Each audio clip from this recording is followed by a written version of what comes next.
ونؤمن به ونتوكل عليه ونعوذ بالله من شرور أنفسنا ومن سيئات أعمالنا من يهده الله فلا مضل له ومن يضلل فلا هادي له ونشهد أن لا إله إلا الله وحده لا شريك له ونشهد أن سيدنا وسندنا وحبيبنا ومولانا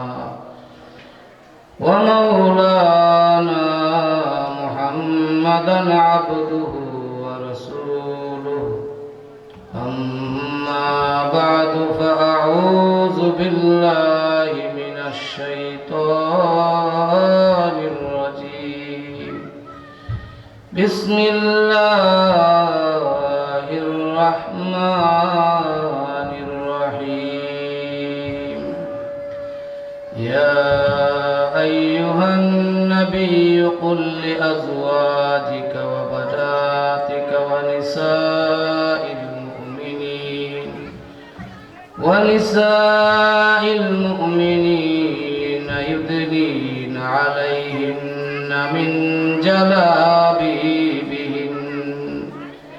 صدق الله المولانا العظيم قال رسول الله صلى الله عليه وسلم ما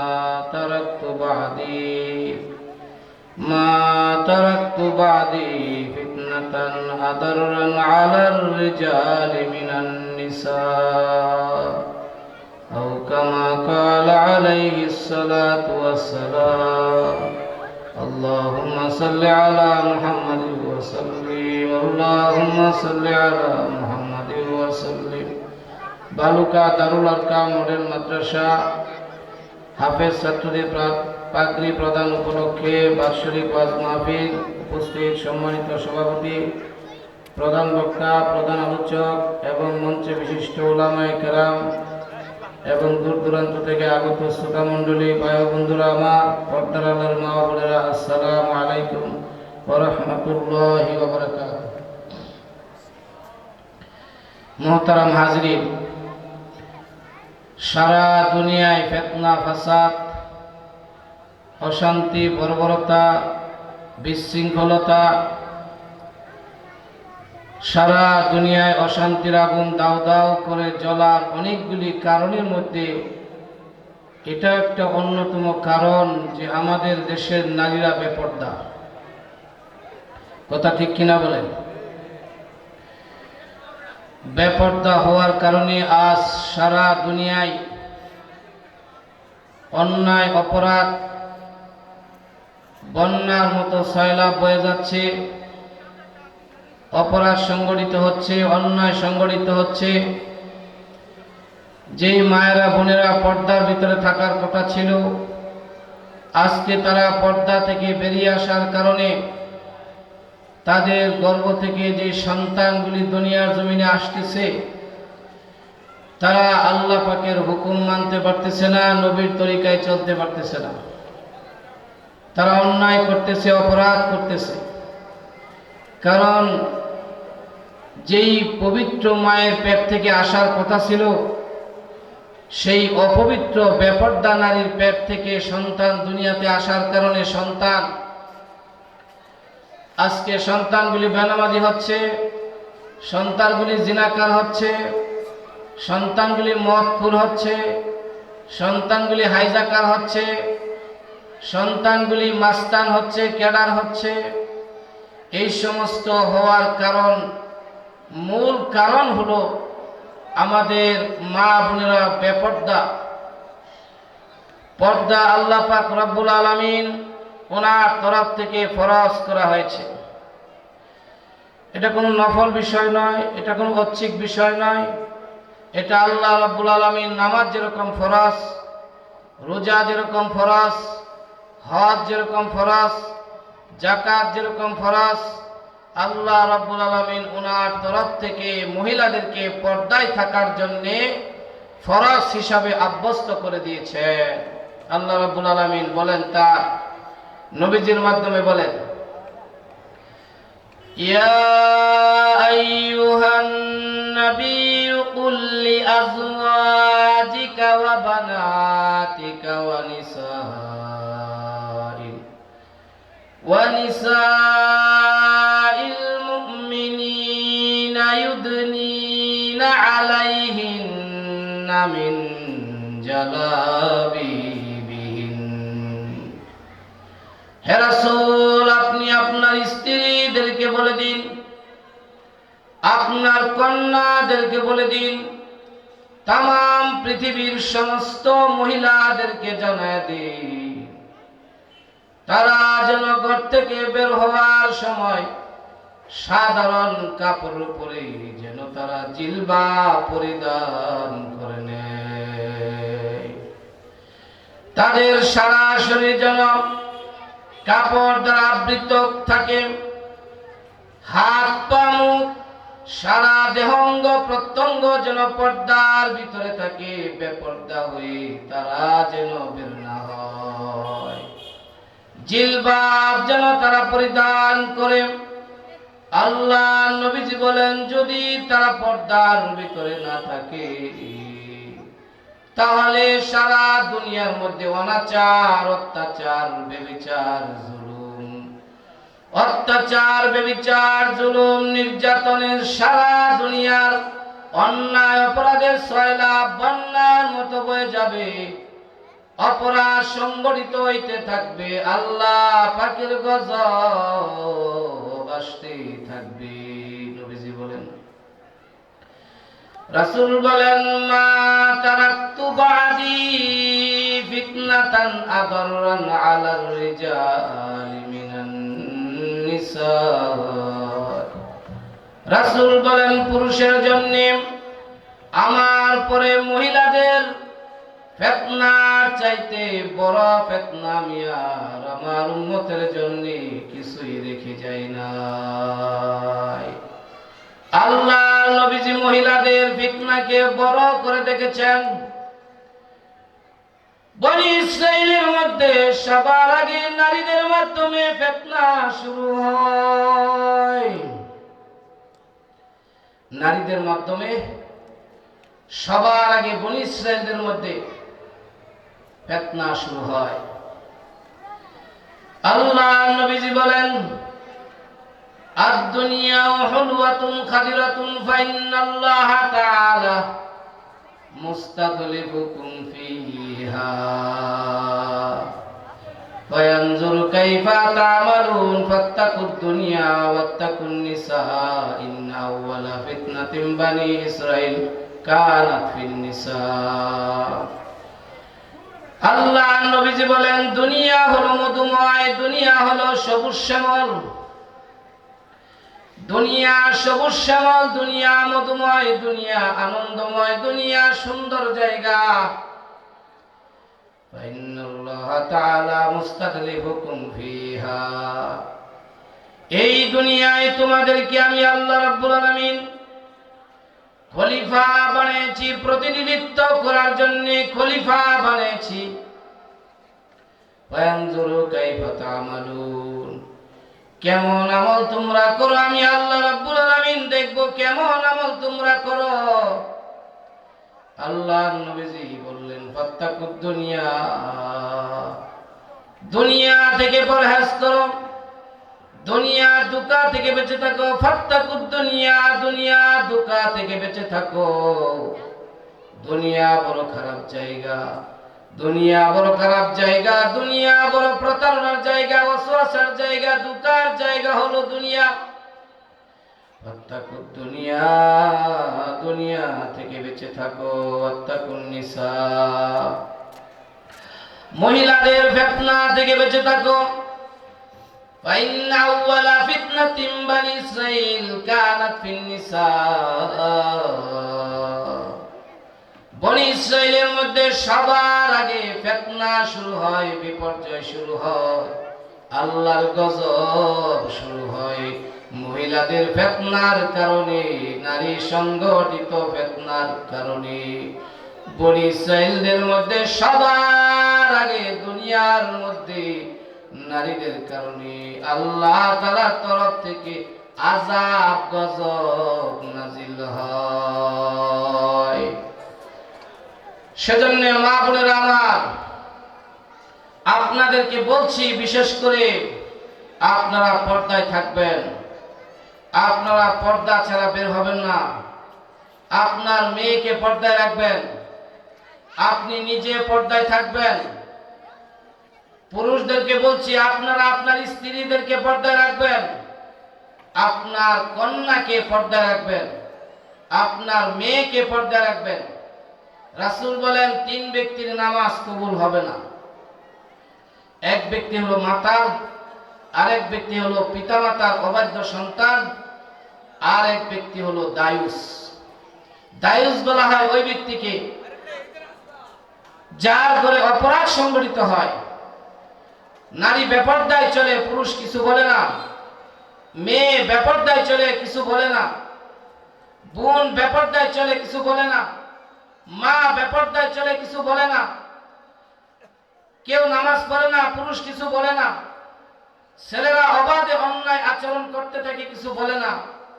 যেই পুরুষ ঘরের মধ্যে অপরাধ সংঘটিত হওয়া সত্ত্বেও পুরুষ কিছু বলে না, এই পুরুষকে হাদিসের ভাষায় বলা হয় দায়ুস। দায়ুসের নামাজ কবুল হবে না, দায়ুস আল্লাহর জান্নাতে সে যাবে না। মুহতারাম হাজিরিন, আমরা অনেক সময় দেবর বাড়ির সাথে দেখা করে, এটা সম্পূর্ণ হারাম। রাসূল বলেন ইয়াকুমুদ দুখুলু আলান নিসা, তোমরা বেঁচে থাকো, মহিলাদের ঘরে প্রবেশ করা থেকে তোমরা বেঁচে থাকো। ক্বালা রাজুলুন, এক ব্যক্তি বললেন ইয়া রাসূলুল্লাহ, আরাইতাল হামওয়া, দেবর সম্পর্কে কি হুকুম? রাসূল বলেন ক্বালা আল হামু আল মাউত, দেবর হলো মৃত্যু সমতুল্য। মরণকে যেরকম ভয় পাওয়া উচিত, দেবরকে ভাবি ওই রকম ভয় পাবে যেরকম মরণকে, আজরাইলকে, মৃত্যুকে মানুষ যেরকম ভয় পায়, দেবরকে ঠিক তদ্রূপ ওই রকম ভয় পাওয়া উচিত। বেপরদা নারী যখন আসে, শয়তানের সুরতে আসে। ইন্নাল মারআতা তুকবিলু ফি সূরাতি শয়তান, বেপরদা নারী পুরুষের সামনে আসে শয়তানের সুরতে। ওয়া তুদবিরু ফি সূরাতি শয়তান, সে চলে যায় শয়তানের সুরতে। ইদাহাদুকুম, যখন কোন নারী আজাবাতুল মারআতু, তোমাকে আকৃষ্ট করে, ফাওয়াকা ফি কালবিহি, তোমার অন্তরে ওই মহিলার ভালোবাসা তোমার অন্তরে জন্ম নেয়। ফালিয়ামিদ ইলা ইমরাতিহি, সে যেন তার স্ত্রীর দিকে যায়। ফালিওয়াকিহা, সে যেন তার স্ত্রীর সাথে ঘরে যায়, সেখানে তার মনের ইচ্ছা পূরণ করে। ফাইন্না যালিকা তুদবিরু মা ফি নাফসিহি, তার কলবের ভিতরে যেই কুমন্ত্রণা ওয়াসওয়াসা সৃষ্টি হয়েছে, তোমার স্ত্রীর মাধ্যমে আল্লাহ পাক তোমার নাপাক কলবকে আল্লাহ পাক পরিষ্কার করে দিবে। তোমার দিলের ভিতরে যে নাপাকি জন্ম নিয়েছে, তোমার দিলের ভিতরে পরনারীর শাহওয়াত যে জন্ম নিয়েছে, তোমার স্ত্রীর মাধ্যমে আল্লাহ রাব্বুল আলামিন সেই তোমার দিলের ময়লা এগুলি পরিষ্কার করে দিবে।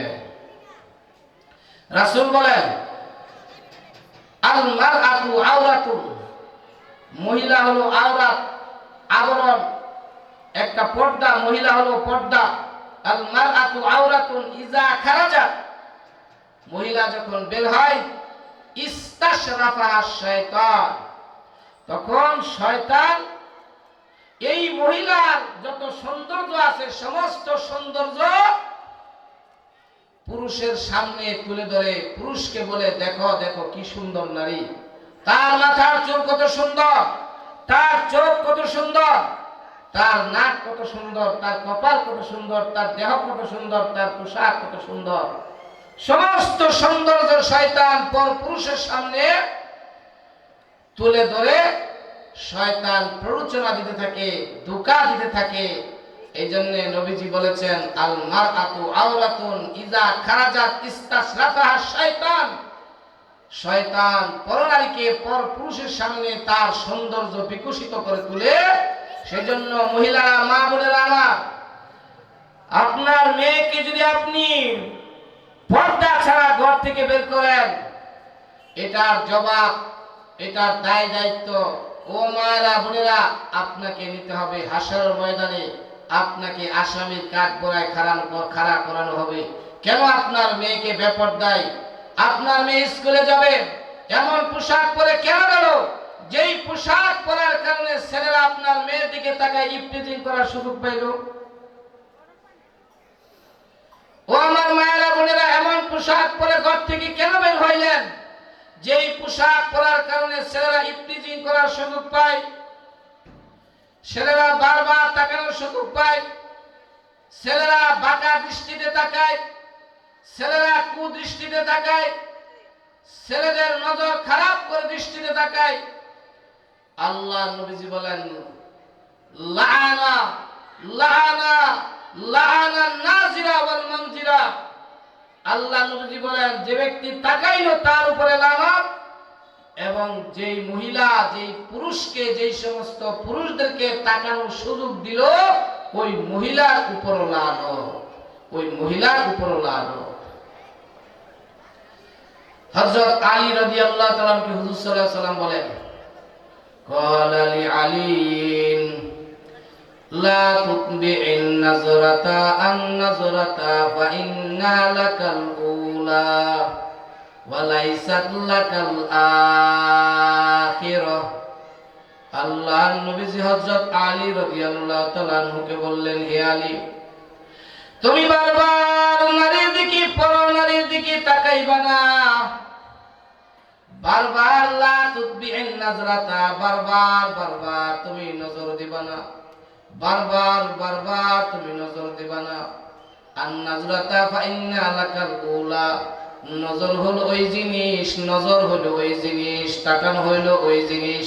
তুমি একবার বেগানা নারীর দিকে তাকিয়েছো, সেটা আল্লাহ রাব্বুল আলামিনের তরফ থেকে তোমাকে ক্ষমা ঘোষণা করা হবে।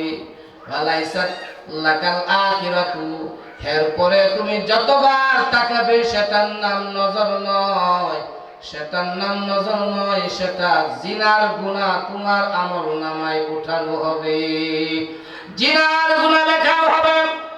বারবার নারীর দিকে তাকানোর কারণে আল্লাহ রাব্বুল আলামিন ওই পুরুষের আমলনামায় জিনার গুনাহ লিখতে থাকবেন, জিনার গুনাহ লিখতে থাকবেন।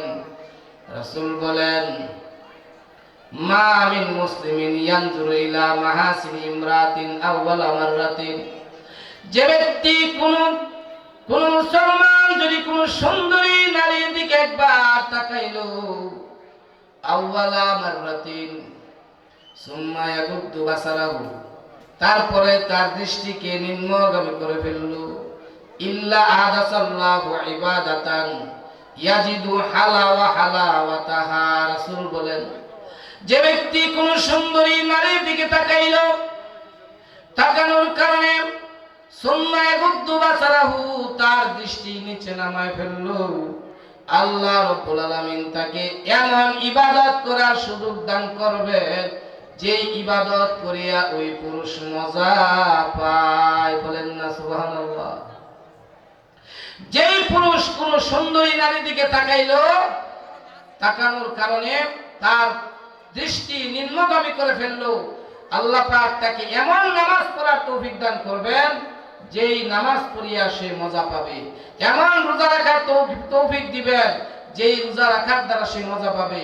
এমন তেলাওয়াত করার তৌফিক দিবেন, যেই তেলাওয়াতের দ্বারা আল্লাহ রাব্বুল আলামিন তাকে কি করবেন, তাকে মজা দান করবেন, দিলের তৃপ্তি পাবেন। খবরদার ও আমার মুসলমান ভাই বন্ধুরা আমার, ও আমার মা বোনেরা, আমি একটা নিষেধ আপনাদেরকে করে যাই, একটা বার্তা হাদিসের মাধ্যমে আপনাদেরকে দিয়ে যেতে চাই। অনেক পুরুষ অনেক মহিলা স্বামী স্ত্রীর দাম্পত্য জীবনের গোপন কথা পর পুরুষের কাছে, বন্ধুদের কাছে, বান্ধবীদের কাছে বলে বেড়ায়। রাসূল বলেন, ইন্না আযামাল আমানাতি ইয়াউমাল কিয়ামাতি ইনদাল্লাহি ইয়াউমাল কিয়ামাতি, কিয়ামতের দিন সবচাইতে বড় আমানতের খেয়ানত করবে ওই পুরুষ, ওই মহিলা। আর রাজুল ইফতি আলাইহি ওয়া তুবদি ইলাইহি সুম্মা ইয়ানশুরু সিররাহা, ওই পুরুষ যেই পুরুষ